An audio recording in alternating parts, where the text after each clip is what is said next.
Olá, seja bem-vindo ao FURB Pesquisa, o nosso espaço para conversar sobre o conhecimento que se produz aqui na universidade. No programa de hoje, a gente vai conversar sobre um estudo desenvolvido no Programa de Pós-Graduação em Desenvolvimento Regional, que investigou a política de acessibilidade urbana aqui do município de Blumenau, principalmente na sua relação com a proteção dos direitos da pessoa idosa. Quem conversa com a gente sobre esse assunto é o pesquisador Alexandre de Oliveira Pinheiro, que é mestre em Desenvolvimento Regional. Bem-vindo, Alexandre, muito obrigada pela presença. Obrigado a você pelo convite, tá? Tudo de bom para vocês, eu estou à disposição. Eu gostaria que você começasse nos contando, Alexandre, um pouquinho da sua trajetória profissional e de que forma ela está relacionada a esse tema da acessibilidade. Ok. Bem, eu sou arquiteto por formação, formado pela Bennett em 1986, Rio de Janeiro. Comecei trabalhando com arquitetura, depois parti para arquitetura hospitalar e desde então eu trabalho com acessibilidade. Passei para arquitetura forense, também trabalhando com acessibilidade, e sempre foi uma paixão, porque a gente sabe que é um tema muito pouco explorado pelos arquitetos, inclusive, tem muitos que desconhecem o tema. E eu sempre gostei do tema e sempre acho que a gente tem que trabalhar com o tema também da pessoa idosa, tá? Ligado à acessibilidade. O que te motivou, Alexandre, a buscar aqui o programa então, de pós-graduação em desenvolvimento regional para estudar esse assunto sob o prisma do desenvolvimento regional? Justamente porque eu acho que a acessibilidade... Blumenau tem uma característica especial que é muito ligada à questão das enchentes. A maioria dos prédios em Blumenau, se você notar, eles têm o acesso muito acima do nível da rua, por conta, inclusive, da questão das enchentes. E muitas vezes esses acessos eles não são acessos acessíveis, tá? Isso acontecia, inclusive, porque a lei não previa isso antigamente, tá? Existe, logicamente, uma lei agora que já prevê. Mas, de qualquer maneira, você tem que trabalhar, por exemplo, com os prédios que eram um pouco antes dessa lei, tá? Os prédios mais antigos, e também, inclusive, com os prédios que são prédios comerciais, que não têm acessibilidade. Era uma coisa que... aconteceu até uma coisa muito interessante. Eu tinha na realidade, um ex-cliente, que ele tinha vontade de vir para cá. E ele me pediu, você pode procurar um prédio que seja acessível para mim? Ele tinha ela, tá? O William. E eu comecei a procurar e vi vários prédios que as pessoas falam, o corretor falava assim, não, esse prédio é acessível. Aí quando você olhava, tinha um degrau dentro do hall do prédio e ele não poderia ter acessibilidade, porque ele andava em cadeira de roda, tá? Então você começa a ver que muitas vezes o desconhecimento da lei, o desconhecimento da acessibilidade, ou até o desconhecimento, por exemplo, de quanto tem que ter uma inclinação de uma rampa de acessibilidade, é uma coisa recorrente, tá? As pessoas não têm a mínima noção. O shopping, ele tem rampa, mas ele tem uma rampa fora do padrão de acessibilidade que é pedido. Então, não é acessível, né? Então, a gente trabalha com acessibilidade, pensa em acessibilidade por causa disso. Foi um gatilho que eu vi, eu falei, vamos começar a trabalhar nisso. Outra coisa que tem uma relação muito forte com isso. Na pandemia, várias pessoas tinham problemas, inclusive dentro de casa, tá? Pessoas idosas que tinham quedas dentro de casa, e eu, inclusive, quis desenvolver alguma coisa ligada a isso.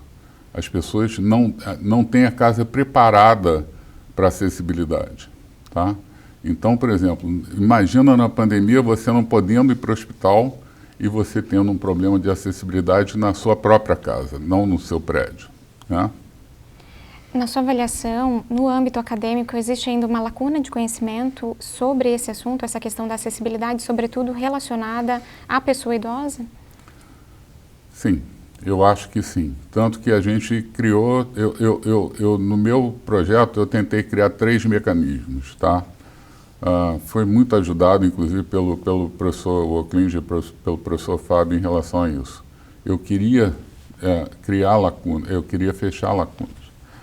A acessibilidade de um prédio já existente, a acessibilidade para prédios novos e uma nova visão que você pode ter de acessibilidade para um bairro totalmente acessível. Tá?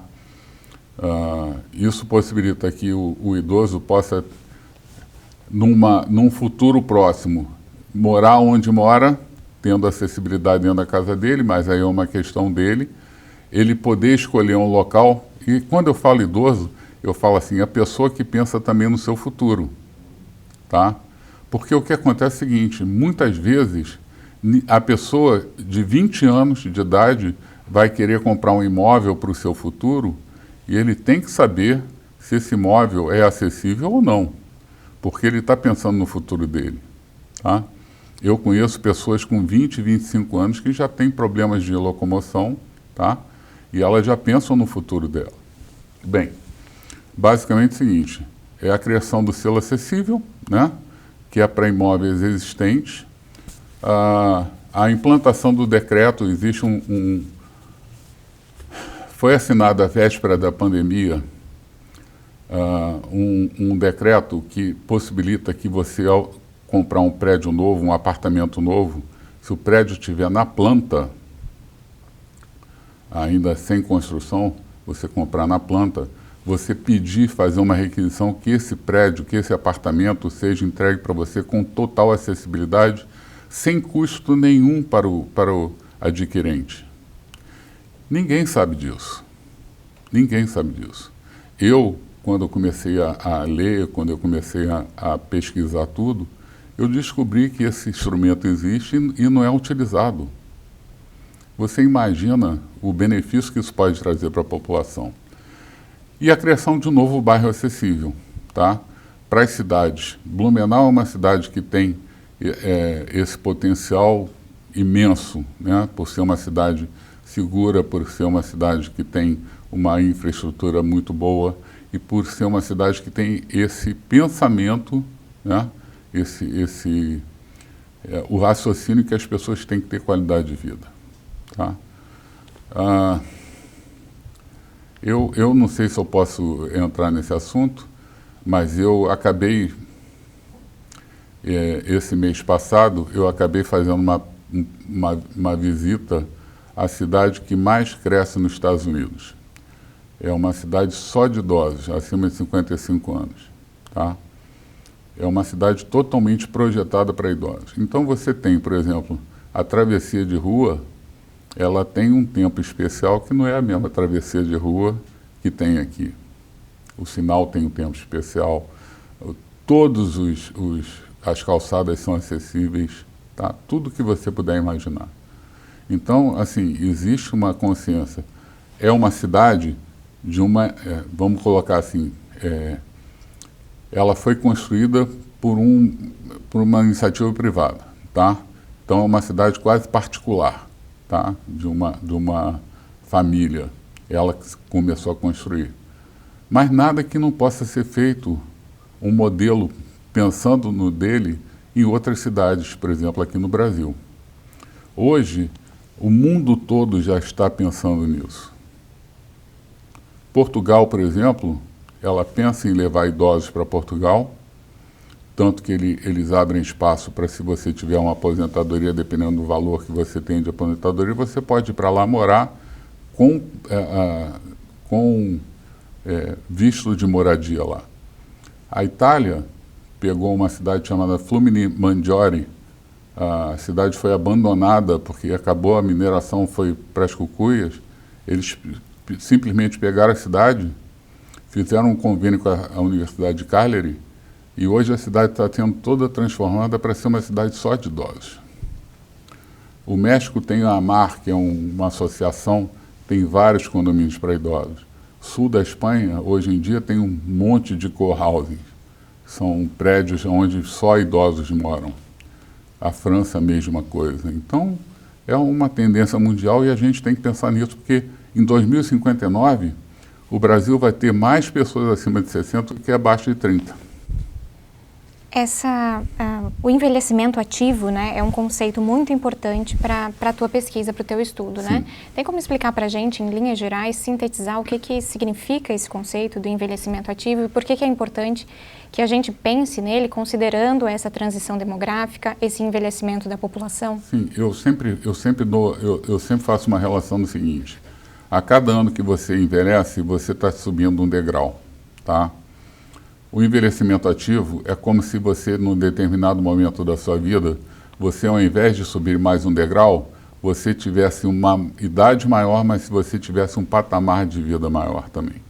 Então não é um degrau pequeno, é um degrau enorme, vira um patamar. Então o que acontece? Eu, por exemplo, no último ano eu perdi 18 quilos, tá? 18 quilos que eu perdi porque eu voltei para a academia, eu fiz todo um trabalho para mim, tá? Isso é importante para cada pessoa pensar que isso daí vai dar qualidade de vida para ela. Eu tinha um monte de comorbidades, resultado de algumas coisas que a gente já falou, eu tive câncer, etc, etc. Então a gente tem que cuidar da gente para que a nossa qualidade de vida, inclusive, não afete outros. Porque quando a gente tem uma comorbidade dessa, a gente acaba trazendo problema para outras pessoas. A gente tem que ter a nossa qualidade de vida, tá? O envelhecimento ativo é você pensar que você pode fazer, por exemplo, exercício para seu corpo todo dia, mas principalmente também fazer exercício para sua mente todo dia. Hoje em dia é muito difícil para o idoso, por exemplo, existe uma questão, por exemplo, do analfabetismo digital, tá? Eu fico vendo, por exemplo, meu pai e minha mãe ficam apavorados. Todo dia eles têm uma tentativa de golpe no e-mail deles ou no WhatsApp deles. Então, assim, é difícil de você acompanhar certas coisas, tá? O idoso está cheio de pegadinhas, tentando pegar ele em qualquer lugar, inclusive na rua. Isso é outro problema. O idoso hoje na rua, nós temos aqui, em Blumenau, nós temos qualidade de vida e nós temos mais segurança. Apesar de ser uma cidade com um relevo muito particular, então para o idoso não pode morar, por exemplo, dificilmente vai morar na rua Joinville e ter acessibilidade se ele tiver problemas de locomoção, que é uma rua com um relevo muito acentuado. Mas, por exemplo, em Niterói, onde você tem, encara aí 23% de idosos, os idosos cada vez saem menos. Por quê? Porque existem problemas tanto nas calçadas, os buracos na calçada, quedas a toda hora, como existe o risco deles serem assaltados. Então, cada dia mais eles acabam ficando dentro de casa, não tendo nenhuma qualidade de vida. Não adianta morar num bairro bom se você não tem qualidade de vida. Entendeu? No final do ano passado, pesquisadores aqui da FURB divulgaram o diagnóstico social da pessoa idosa do município de Blumenau, né? E chamou bastante atenção, do ponto de vista estrutural, que os entrevistados apontaram a condição das calçadas como principal entrave, digamos assim, para a mobilidade deles e, com isso, também para a interação social, né? Porque a questão da mobilidade está muito associada às possibilidades de interação social, né? Como é que você avalia essa questão? E aproveito para te perguntar, de que forma a acessibilidade pode contribuir, então, para esse envelhecimento ativo? O que acontece é o seguinte, você, por exemplo, você tem calçadas na ponta aguda que você tem 80 centímetros de largura, tá? O idoso, ele já não tem o equilíbrio, tá? É difícil de generalizar, mas o idoso normalmente não tem o equilíbrio suficiente para andar em calçadas muito, muito estreitas assim. E, assim, se você não tiver uma qualidade, tá, nos passeios públicos, tá, ele vai evitar de andar. Então, cada dia ele vai ficar mais recluso dentro de casa. Eu não tenho a mínima dúvida do que eu estou falando. Isso acontece em Blumenau, isso acontece no Rio de Janeiro, isso acontece em São Paulo, isso acontece em qualquer lugar, tá? O passeio, ele tem que ser um passeio acessível. E a gente está falando em acessibilidade, a gente está falando para todo mundo. A gente está falando no piso tátil, tá? Para pessoa com problema de visão, nós estamos falando para todo mundo, Tá? E outra coisa, a questão de você não ter um meio-fio muito alto. Existem tantas particularidades na questão de acessibilidade, a gente sequer sabe que até a altura do vaso sanitário, da bacia sanitária, é importante na acessibilidade dentro de casa. O mesmo diagnóstico revelou também que cerca de 20% dos idosos em Blumenau vivem sozinhos. E muitos deles, quase metade dessa parcela, vive sem qualquer acompanhamento. Isso corrobora ainda mais a necessidade de adaptar essas casas também, né? Não apenas o espaço urbano. Sim, sim. Eu cheguei a ter a Adapta aqui em Blumenau, tá? Era uma empresa, eu faria projetos, inclusive, para casas de pessoas idosas ou pessoas com problema de mobilidade. Eu cheguei a fazer muitas dessas em Niterói. Eu adaptei muitos apartamentos, muitas casas, eu adaptei, inclusive eu fazia isso também socialmente, porque tinham pessoas que não tinham condições de pagar, eu fazia o projeto para que elas tivessem essa possibilidade, tá? Inclusive em comunidades carentes lá de Niterói. Isso é super necessário e eu vou falar uma coisa para você, não é um dado que eu possa falar que, porque eu recebi esse dado, não recebi oficialmente, mas mais de 8.000 pessoas morreram sozinhas na pandemia, tá, de acidente dentro de casa. E os acidentes domésticos são um problema seríssimo. Pouca gente sabe disso também. Eu dei uma palestra até numa universidade da terceira idade de Niterói e levantei esse tema. Eu sempre perguntava para as pessoas, você tem animal doméstico dentro de casa? Tenho. Qual a cor do seu animal doméstico? Ah, ele é caramelo. Me diz uma coisa, qual a cor do tapete da sua sala? As pessoas compravam o tapete por uma questão afetiva na cor do animal doméstico. Sabe qual é o maior índice de acidente que tem dentro de casa? A pessoa ter problemas de visão, tá? Pisar no animal doméstico porque não está vendo que ele é na cor do tapete e cair. É um negócio absurdo o número de acidentes que tem por causa disso. Alexandre, para a gente entrar mais especificamente, então, no teu processo de pesquisa de mestrado, eu gostaria que você nos explicasse qual foi o objetivo central dessa tua pesquisa conduzida aqui, então, no PPG-DR. Tá, basicamente a questão de acessibilidade do idoso e criar um espaço de territorialidade inclusiva para eles. Tá? A gente entender que envelhecimento ativo e o envelhecimento, você não melhora o envelhecimento fazendo cirurgia plástica, você melhora o envelhecimento você cuidando de você, do seu corpo e da sua mente. E você criando instrumentos que possibilitem você ter maior acessibilidade, você ter melhoria no seu convívio na rua e na sua moradia. Você tem uma possibilidade de você ter um convívio maior, você ter um convívio melhor. O meu projeto antes era fazer alguma coisa ligada só a um condomínio de idosos. Eu falei, por que o condomínio de idosos? Não, tem que ser uma coisa mais ampla. Você tem que cuidar da acessibilidade, da territorialidade inclusiva em todos os níveis. E isso foi uma coisa que os meus orientadores abriram minha cabeça. Porque se fosse só o condomínio de idosos, eu estaria tratando simplesmente de um produto. E não é um produto, é uma visão mais ampla do problema. Por isso que a gente tratou, tá, da questão de você ter a possibilidade de ofertar para eles alguns produtos, tá, para que ele possa escolher aonde ele vai envelhecer de uma forma mais ativa. Inclusive, tem uma coisa que é muito importante nisso. Aqui no Brasil estão sendo desenvolvidos condomínios de idosos, tá? E esses condomínios, por exemplo, existe Cidade Madura na Paraíba, que é um condomínio público, tá? E esse condomínio Cidade Madura é um projeto bastante interessante, Só que ele tem problemas estruturais, tá? Problemas de manutenção e até a questão de demanda. Tem muito mais pessoas procurando ir para lá e você não tem tanta oferta. Uma das coisas que existe, por exemplo, em condomínios fora do país, principalmente na França, é que os idosos, na França e na Espanha, é que os idosos que estão nesses locais coparticipem de alguma forma da sociedade.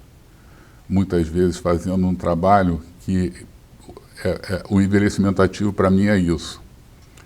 É você, inclusive, participar da sociedade, você sendo voluntário no hospital, você sendo voluntário numa creche, tá? Você tendo uma vida ativa, tá?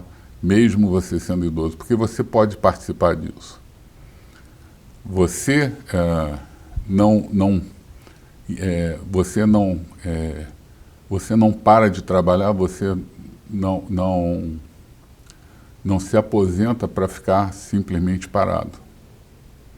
Você talvez se aposente para fazer uma coisa que seja prazerosa para você, tá? E você tem que ter a mente ainda querendo fazer alguma coisa. Isso, para mim, também faz parte do envelhecimento ativo. Alexandre, eu gostaria que você nos contasse agora um pouco sobre as principais conclusões desse teu processo de pesquisa, de investigar essa política urbana de acessibilidade e sobre as propostas que nasceram a partir dessas conclusões. Bem, basicamente é o seguinte, as propostas que nasceram a partir dos meus estudos foram a criação do selo acessível, tá?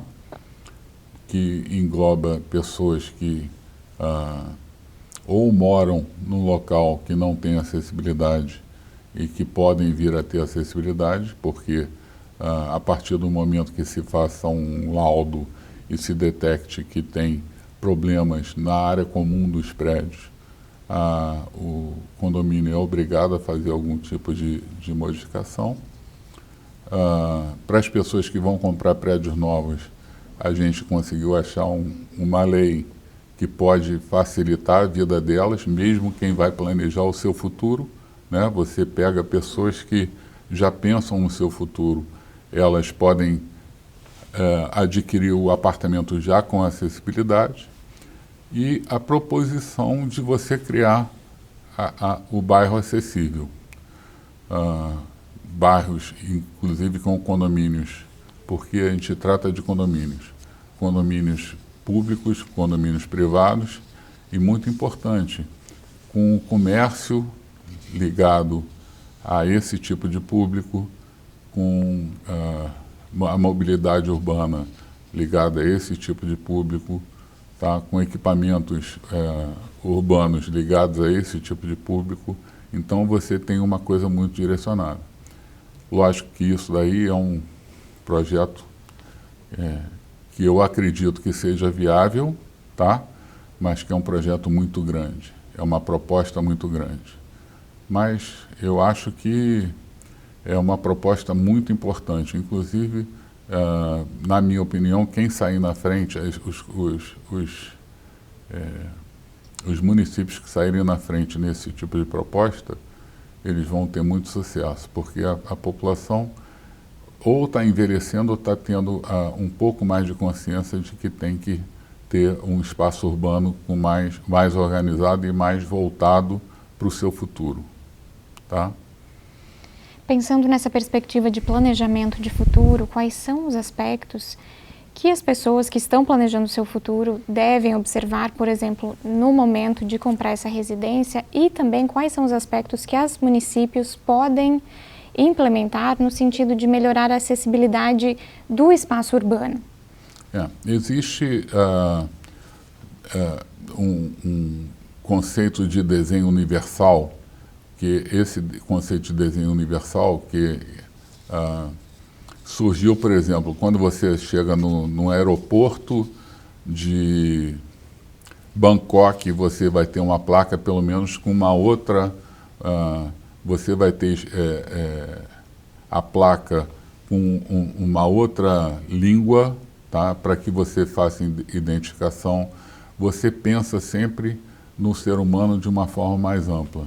é você pensar que você entra no elevador e que uma pessoa cega tem que ter uma botoeira em braille e tem que ter a sonorização falando o andar para ela poder saber o andar que ela vai saltar. O desenho universal, ele preconiza isso. É você pensar mais amplo, tá? E justamente o conceito de desenho universal pode fazer as cidades serem um pouco mais inclusivas e humanas, tá? Esse é o conceito para a cidade. Para as pessoas, para planejar o seu futuro, elas saberem que um dia elas podem ter problemas de mobilidade, então elas sempre projetarem isso para o seu futuro. Mas ao mesmo tempo que elas podem projetar isso, elas terem ciência de que elas cuidarem do seu corpo e principalmente cuidarem da sua mente, elas podem ter um sucesso muito grande, podem fazer aquele patamar que eu falei mais cedo ser cada dia maior, tá? Porque as pessoas estão envelhecendo melhor hoje em dia, tá? Mas é muito importante isso, eu acho que é fundamental. Nunca só pensar no corpo, tem que pensar na mente.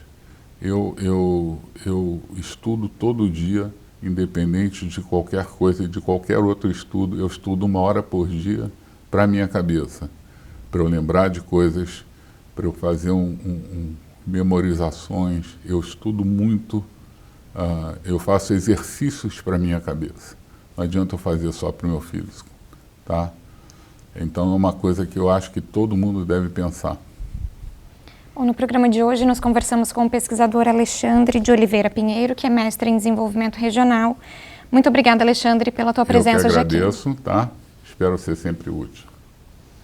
A gente agradece também a você pela sua companhia e te convida a acompanhar as outras edições do FURB Pesquisa, todas disponíveis no canal da FURB no YouTube.